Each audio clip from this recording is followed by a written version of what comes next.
In the world of Game of Thrones, death is a constant companion. It comes swiftly on the edge of a sword, silently in a poisoned cup, or roaring from the fiery maw of a dragon. But what if I told you there's a fate far worse than death? A creeping horror that doesn't kill you, but erases you.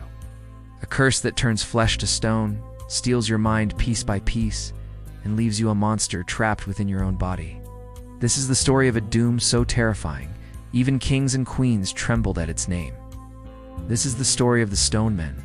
Before they became monsters lurking in the fog, they were human. They were soldiers, merchants, mothers, and fathers. They had lives, loves, and dreams. Then, the curse found them. We know it as Greyscale. It begins subtly, almost innocently, a small, dry patch of skin, numb to the touch. It might be mistaken for a simple rash. This is no ordinary ailment. This is a death sentence delivered in slow motion. The days turn into weeks.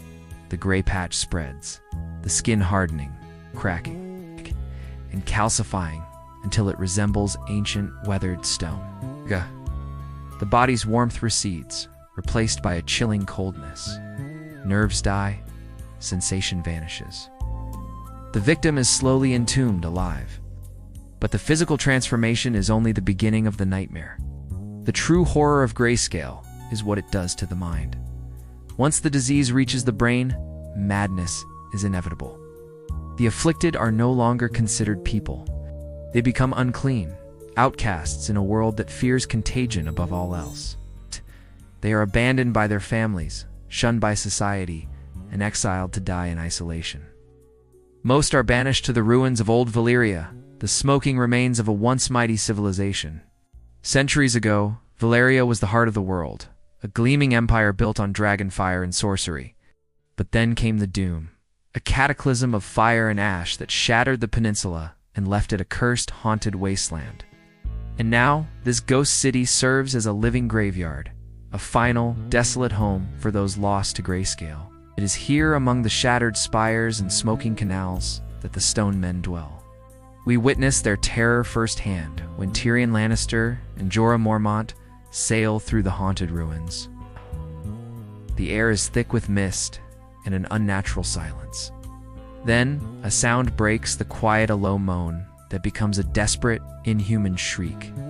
From the fog, from the crumbling bridges and shadowy archways, they emerge. Figures cloaked in shadow, their bodies grotesquely twisted and covered in stone. They move with a terrifying speed, their eyes vacant, driven by a primal rage and a desperate need to spread their curse. They are not fully alive, not yet dead, just tormented souls trapped in a state of perpetual agony. One touch, that's all it takes. One touch, and the curse is passed on. Perhaps the most heartbreaking victim of Greyscale was a child. Princess Shireen Baratheon, the gentle and intelligent daughter of the grim Lord Stannis. She contracted the disease as an infant, from a doll her father brought back from his travels. The sickness spread across the left side of her face, turning her soft skin to a cracked, gray mask. Stannis, a man not known for sentiment, refused to give up on his only child. He summoned every healer, every maester, every wise man from across the known world. Miraculously, they succeeded. They halted the disease's spread, saving Shireen's life and her mind. She was one of the very rare few to survive. But while she was cured, she was forever marked. The stone remained, a constant, cruel reminder of the fate she narrowly escaped. Her story is a flicker of hope in the grim saga of Greyscale. But it's a hope tinged with immense tragedy, for her survival ultimately led her to a different, far more terrible fire.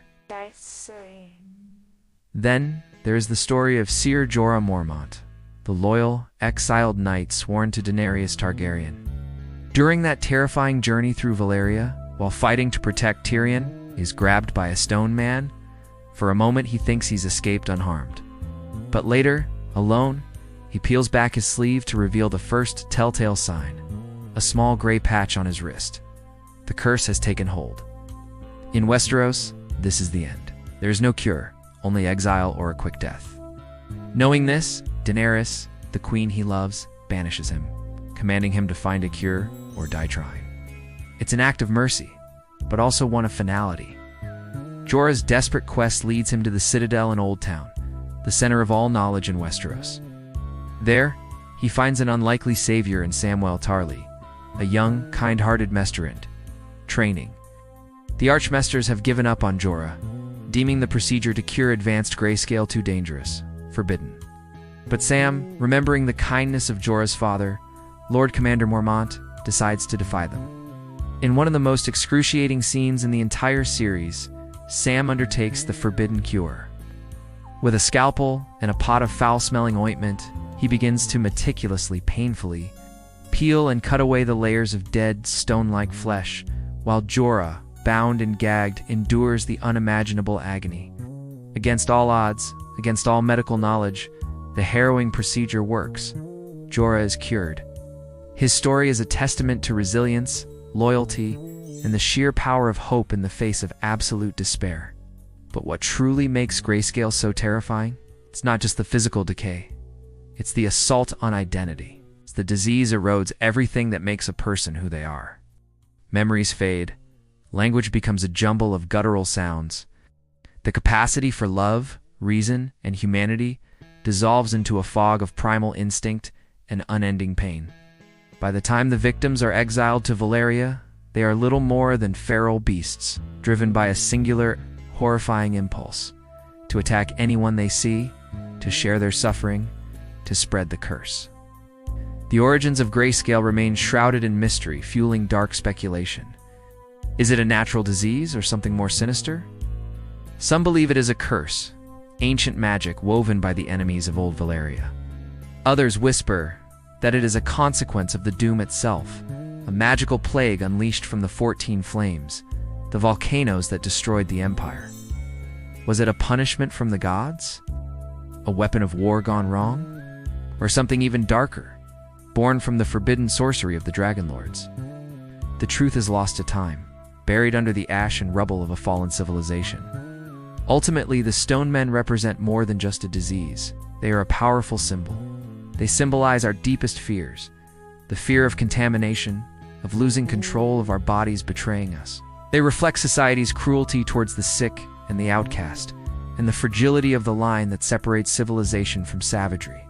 In a world filled with dragons, ice zombies, and shadow assassins, the story of Greyscale reminds us that sometimes the most terrifying threat is not a monster from a fantasy tale, but an illness that can strip away our very identity. In the end, the Stone Men are not villains. They are victims. Victims of a terrible fate, of forgotten magic, and of a world that fears what it cannot understand or cure. And somewhere in the misty ruins of Valyria, in the eternal twilight of that cursed land, they still wait.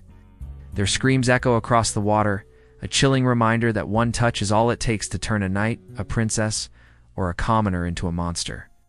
Thank you for watching.